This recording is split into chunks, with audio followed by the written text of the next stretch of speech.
ज्ञान्यांचा राजा गुरु महाराव म्हणती ज्ञानदेव तुम्हा ऐसे मज पामराशी काय थोर बन पायाची वान पाये भरी.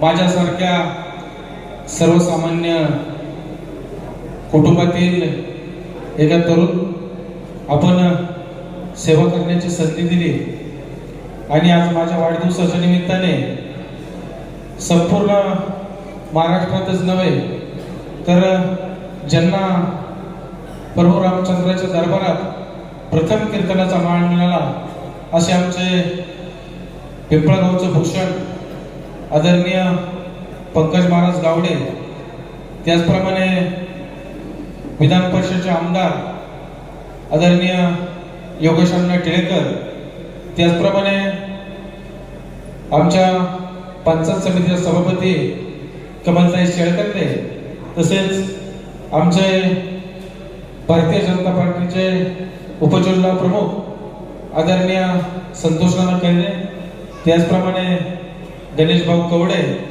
आमचे सहकारी उपसभापती अमित भाऊ असतील, त्याचप्रमाणे आमचे नगरसेवक नंदू भाऊ असतील, त्याचप्रमाणे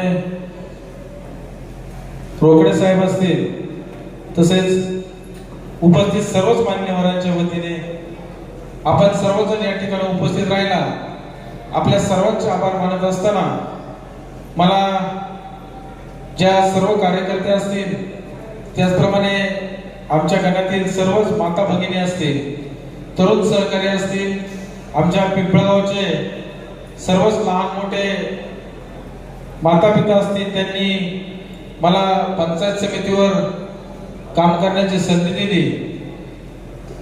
ज्या पक्षाच्या माध्यमातून मला पंचायत समितीवर येण्याची संधी मिळाली, आदरणीय आशाताई बुचके असतील, संतोषनाना खैरे असतील, यांच्या मार्गदर्शनाच्या माध्यमातून मला या पक्षामध्ये पंचायत समिती सदस्य म्हणून निवडून येण्याची संधी मिळाली.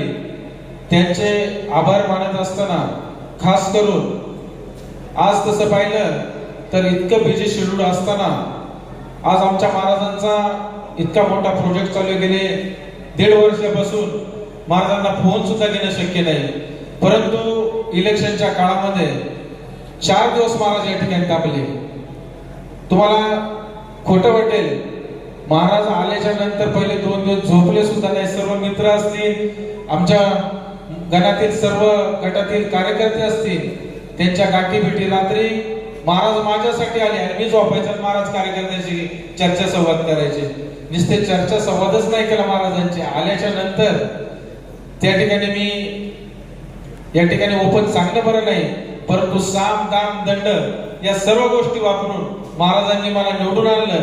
त्या महाराजांच्या चरणी मी प्रथम नतमस्तक होतो आणि या ठिकाणी माझे सर्व बंधू असतील, आमचा पंकज असेल, माझी आई असेल, त्याचप्रमाणे माझे मुलं असतील, माझी पत्नी असेल, त्याचप्रमाणे माझे सर्व चुलते असतील, त्याचप्रमाणे सर्व हिंदुत्ववादी संघटना असतील, या सर्व मंडळींनी, माझ्या ग्रामस्थांनी मला जी काम करण्याची संधी दिली त्याचं मी सोनं केल्याशिवाय राहणार नाही. आणि भविष्यात अण्णांच्या असेल, मी पक्षाच्या माध्यमातून निश्चितच आपल्या तालुक्यामध्ये जी नवीन काही प्रलंबित कामं आहेत ती पूर्ण करण्याचा प्रयत्न करेन आणि आपण सर्वजण या ठिकाणी उपस्थित राहिला त्याबद्दल आपल्या सर्वांचा मी आभार मानतो. कृपया सर्वांना विनंती, कुणी जेवण केल्याशिवाय जायचं नाही. या ठिकाणी मी थांबतो. जय श्रीराम.